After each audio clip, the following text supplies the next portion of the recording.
नमस्कार दोस्तों, मैं ऋषु कुमार आपके अपने यूट्यूब चैनल आर के फ्यूचर प्लस में स्वागत है। तो आइए आज हम बात करने वाले हैं स्क्वायर रूट किस प्रकार से ज्ञात करेंगे। मैंने पिछले वीडियो में ऐसे संख्या का वर्गमूल ज्ञात करने के लिए बताया था जो किसी न किसी संख्या का पूर्ण वर्ग है। अगर आप वो वीडियो नहीं देखे हैं तो जाकर देख लें। और अभी हम बात करने वाले हैं वैसी संख्या जिसका पूरा वर्गमूल ज्ञात नहीं किया जा सकता है। तो आइए देखते हैं किस प्रकार से हम ऐसे संख्याओं का वर्गमूल ज्ञात करते हैं। यदि आपसे पूछा जाए कि 16 का वर्गमूल क्या होगा, अगर आपसे सवाल हो कि 16 का वर्गमूल क्या होगा, तो आप पलक झपकते सेकंड भी नहीं लगेगा, आप माइक्रो सेकंड में बोल देंगे कि इसका आंसर होगा 4। लेकिन यही सवाल को अब अगर आपसे पूछा जाए कि 15 का वर्गमूल क्या होगा, तो अगर आपसे 15 का वर्गमूल पूछा गया तो आप सोच में पड़ जाते हैं कि 15 का वर्गमूल क्या होगा। तो देखिए, यदि 16 होता तो 16 का वर्गमूल कितना होगा, 4 होगा, लेकिन पूछा जा रहा है 15 का, तो आप क्या कहेंगे कि 4 से कम होगा। अगर 16 होता तो वर्गमूल 4 लेते, लेकिन पूछा जा रहा है 15 का, तो 4 से कम होगा। कितना कम होगा, 1 कम होगा। और जितना यहाँ लिखे हैं इसके दुगना से भाग दे देंगे, भाग दे दिया।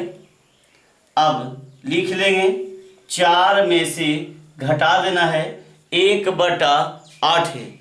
अगर आप इसे भाग देंगे तो आएगा 0.125। आप भाग दे दीजिएगा और घटा करके लिख दीजिए 3.875। ये आपका आंसर हुआ। लेकिन यही सवाल फिर आगे आपसे करते हैं। अगर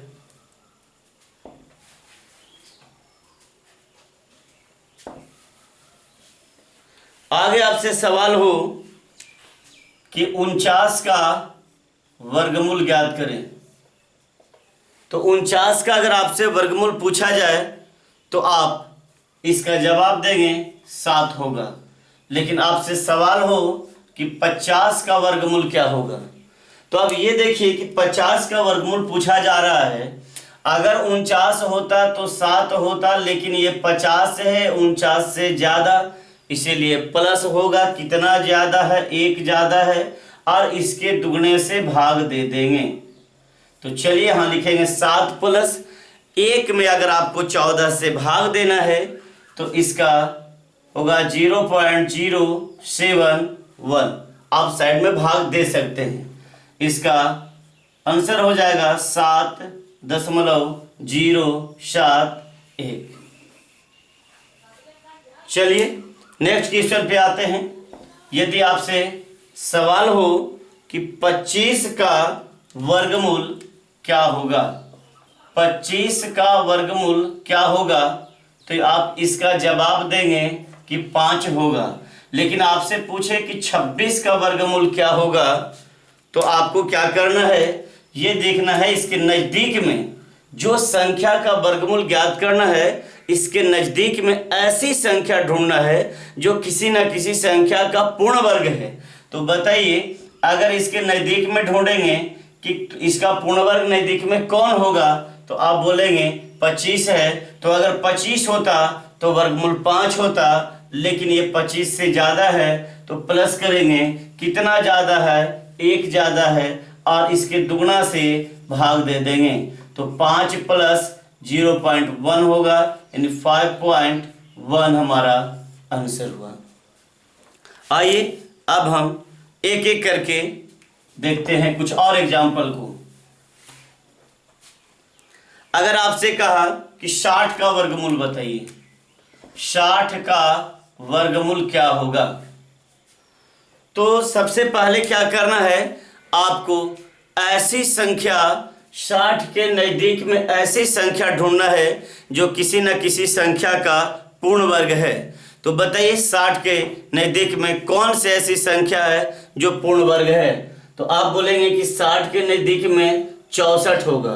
तो यदि 64 होता तो होता इसका वर्गमूल 8, लेकिन 64 से कम है तो माइनस होगा। कितना कम होगा? तो 4 है तो 4 माइनस होगा और इसके दुगना से भाग दे देना है। 4 चौको 16, 8 में से माइनस करेंगे पर में 1/4 है 0.25 और आंसर होगा 7.75।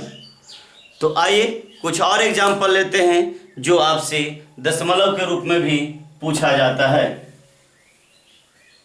चलिए पहले एक और एग्जाम्पल समझिए। अगर आपसे 80 का वर्गमूल पूछेगा तब आप क्या बोलेंगे? 80 का वर्गमूल क्या होगा? तो देखिए 80 के नज़दीक में वैसी संख्या ढूंढिए जो पूर्ण वर्ग संख्या है। तो आप बोलेंगे 81 होगा। तो 81 अगर होता तो वर्गमूल होता 9, लेकिन 81 नहीं है तो 9 से माइनस होगा। कितना कम है? 1 और इसके दुगना से भाग दे देंगे 1/18। यदि आप 18 से भाग देंगे तो हो जाएगा 9 माइनस 0.055। ठीक है, आप भाग साइड में देकर देख लेंगे और इसका आंसर होगा 8.945। इसका आंसर हुआ। तो आइए कुछ और एग्जाम्पल देखते हैं। जैसे आपसे सवाल हो कि 0.5 का वर्गमूल क्या होगा, 0.6 का वर्गमूल क्या होगा। तो देखिए अगर 0.5 का वर्गमूल पूछा जाए तो आपको क्या करना है? सबसे पहले तो यहाँ से दशमलव को हटाएंगे, दशमलव के बदले 1 और इसके बाद एक अंक है तो नीचे एक 0 रख देंगे। आप प्रयास करें कि जो हर में यहाँ आ रहा है ये 0 जो है वो पेयर के रूप में आए, यानी पूरा वर्गमूल ज्ञात किया जा सकता है। तो देखिए हम यहाँ पेयर में नहीं था 2 का, इसीलिए नीचे एक 0 बैठा दिए। नीचे एक 0 तो ऊपर भी एक 0। देखिए 0 से 0 कट जाएगा, कोई परिवर्तन नहीं होगा। अब बताइए कि ऊपर में क्या है कि 50 का वर्गमूल क्या होगा। तो 50 का वर्गमूल, अब इसके नज़दीक में वैसी संख्या ढूंढिए जो पूर्ण वर्ग संख्या है। तो आप बोलेंगे 49 है। तो अगर 49 होता तो 7 होता, लेकिन यह 49 से ज़्यादा है तो प्लस हो जाएगा। कितना ज़्यादा है? 1 ज़्यादा है। अब इसके दुगना से यहाँ भाग देना है। तो चलिए हमने भाग दे दिया। तो अब अगर हम 1/14 से अगर भाग देते हैं तो यहाँ आएगा 0.071। तो अब देखते हैं, इसमें प्लस कर दीजिए 7 में, तो आंसर हुआ 7.071। अभी आंसर नहीं हुआ, ये 50 का वर्गमूल है, लेकिन आपसे 0.5 का पूछा था तो आपने 50 बना दिया, लेकिन बट्टा में क्या है? 100 है और 100 का वर्गमूल 10 होगा। तो यह एक स्थान यहाँ से खिसक कर आगे आ जाएगा, दशमलव आगे आ गया, तो इसका आंसर हो गया 0.7071। इसका सही आंसर हुआ। आइए अब हम देखते हैं कि 0.6 का वर्गमूल क्या होगा। यहाँ भी दशमलव हटा देंगे, दशमलव के बदले 1, इसके बाद एक अंक है, एक 0 ले लिए। लेकिन यहाँ भी देखिए शून्य पेयर के रूप में नहीं आया है, तो एक 0 नीचे और एक 0 ऊपर ले लेंगे। अब ऊपर में हो गया संख्या 60। तो 60 का वर्गमूल आपसे पूछा जा रहा है। तो देखिए 60 का वर्गमूल अगर आपसे पूछा जा रहा है तो 60 के आसपास में ऐसी संख्या ढूंढिए जो किसी न किसी का पूर्ण वर्ग है। तो आप बोलेंगे 64 होगा। तो अगर 64 होता तो इसका वर्गमूल होता है 8, लेकिन 64 नहीं है तो माइनस होगा। 64 से कितना कम है? 4 कम है और इसके दुगने से भाग दे देना है। तो 8 दूना 16 हो गया, 4 1 कम 4, 4 चौको 16। 8 में आप भाग दे देंगे सॉरी 8 में से घटा देना है 1/4, तो 1 को 4 से भाग दे दीजिए, 0.25 आएगा। अब देखिए अगर इसे माइनस करेंगे तो लिखेंगे हम 7.75, लेकिन हमारा ये आंसर नहीं हुआ, ये 60 का वर्गमूल हुआ है। तो 60 का वर्गमूल आपसे नहीं पूछा जा रहा है ना, आपसे पूछा जा रहा है 0.6 का।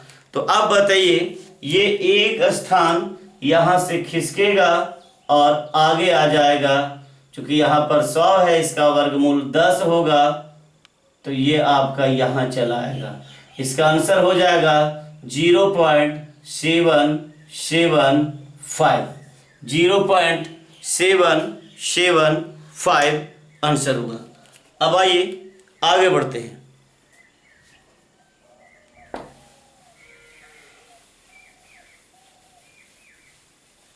यदि आपसे पूछा जाए कि 0.9 का वर्गमूल क्या होगा, 0.9 का वर्गमूल क्या होगा, और इसका यदि 4 ऑप्शन दे दे, पहला ऑप्शन 0.3, दूसरा ऑप्शन 0.03, ऑप्शन सी 0.95 और option D none of these.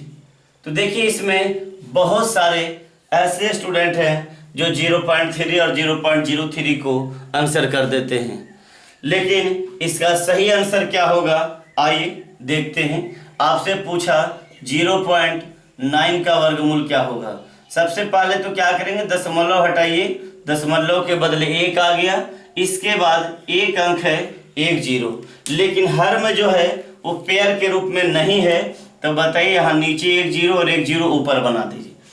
अब बताइए कि संख्या ऊपर में हो गया 90, और अगर आपसे 90 का वर्गमूल पूछा जाएगा तो क्या करेंगे कि 90 के नज़दीक में वैसी संख्या ढूंढिए जो किसी न किसी का पूर्ण वर्ग है। तो आप बोलेंगे 81 होगा, 81 होता तो इसका 9 होता, लेकिन यह 81 से ज़्यादा है। कितना ज़्यादा है, तो 9 ज़्यादा है। अब देखिए 9 ज़्यादा है तो इसके दुगना से भाग दे देंगे, 18, 9 एकम 9, 9 दूना 18, 9 प्लस 0.5, यानी इसका होगा 9.5। तो 9.5 जो हमारा आंसर हुआ वो 90 का हुआ, लेकिन 9 का पूछा था, तो जो बट्टा में लाया है 100, इसका वर्गमूल निकालेंगे तो ये 2 पेयर है ना जीरो का, तो इसके बदले एक जीरो का, 2 जीरो का एक पेयर बना है, तो यहाँ से 1 0 निकलेगा बाहर, यानी 100 का वर्गमूल 10 होगा। तो यह एक स्थान खिसक कर आगे आ जाएगा, इसका आंसर होगा 0.95, यानी इसका सही आंसर हुआ ऑप्शन नंबर सी 0.95। आइए देखते हैं नेक्स्ट क्वेश्चन।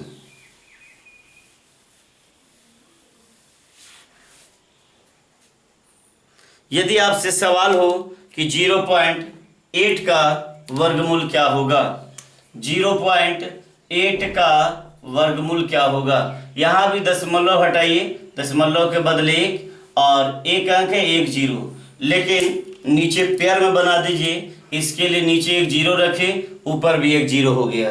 तो चलिए अगर 80 है तो 80 का वर्गमूल क्या होगा, तो 80 के नज़दीक में वैसी संख्या ढूंढेंगे जो किसी न किसी संख्या का पूर्ण वर्ग है। तो बताइए 80 के नज़दीक में 81 है, 81 होता तो उसका वर्गमूल होता 9, लेकिन 81 नहीं है, 81 से कम है, तो माइनस करेंगे, कितना कम है, 1 कम है, और इसके दुगना से भाग दे देंगे। यदि हम 1/18 1 को 18 से भाग देते हैं तो इसका क्या होगा, 0.055 होगा। अब माइनस कर लीजिए, माइनस करना है बगल में लिख लीजिए, या तो फिर डायरेक्ट लिख दीजिए 8.945। लेकिन ये हमारा आंसर नहीं हुआ, ये 80 का वर्गमूल हो गया, लेकिन 0.8 था ना, तो जब यहाँ पर 2 0 है तो 2 अंक के बाद होगा, तो यहाँ पर 100 का वर्गमूल 10 होगा, और यही कारण है कि ये दशमलव यहाँ से उठ करके एक स्थान आगे आ जाएगा, और इसका आंसर होगा 0.8945। तो चलिए कुछ और एग्जाम्पल लेते हैं।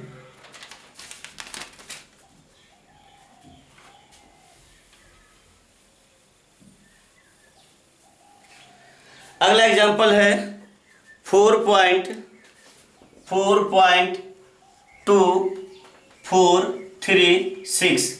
इसका वर्गमूल क्या होगा? तो अब देखिए इसका वर्गमूल क्या होगा, तो यहाँ से हम दशमलव हटाएंगे 1 और इसके बाद 4 जीरो है, तो देखिए नीचे में जो जीरो आया है वह पेयर के रूप में आ गया है। तो अब ऊपर वाले संख्या का वर्गमूल निकालें। तो ऊपर वाली संख्या है 4 2 4 3 6, 2 अंक पर पेयर बना दीजिए। 2 अंक पर पेयर बना दिए तो यदि संख्या का इकाई अंक 6 है तो वर्गमूल का इकाई अंक या तो 4 होगा या 6 होगा। अब देखिए कि ये कौन सी दो लगातार संख्या के वर्ग के बीच में है, तो 20 का स्क्वायर और 21 के स्क्वायर के बीच में होगा। 20 20 से 400, 21 21 से 4 41। ठीक है, तो अब इधर से देखिए लेफ्ट साइड से आपको सदैव छोटी संख्या लेना है, लेकिन राइट साइड में 2 आ गया है, तो अब कौन होगा? अब 2 है तो 2 में से कौन होगा? अब इसके लिए हम ये देखेंगे, इन दोनों को गुणा करेंगे। 21 दूना 42, 420 आ गया, लेकिन ऊपर वाला जो है वो बड़ा है, इसीलिए हम इधर से बड़ा वाला लेंगे। तो बताइए इतना का वर्गमूल हो गया 206, लेकिन बट्टा में 2 पेयर है जीरो का, तो 2 अंक के बाद हमारा दशमलव हो गया, हमारा आंसर हुआ 2.06। आइए नेक्स्ट एग्जांपल देखते हैं।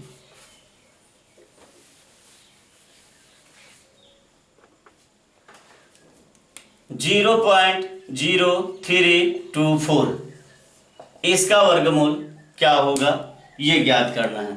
अब यहाँ भी देखिए दशमलव हटाए 1, इसके बाद 4 अंक है, 4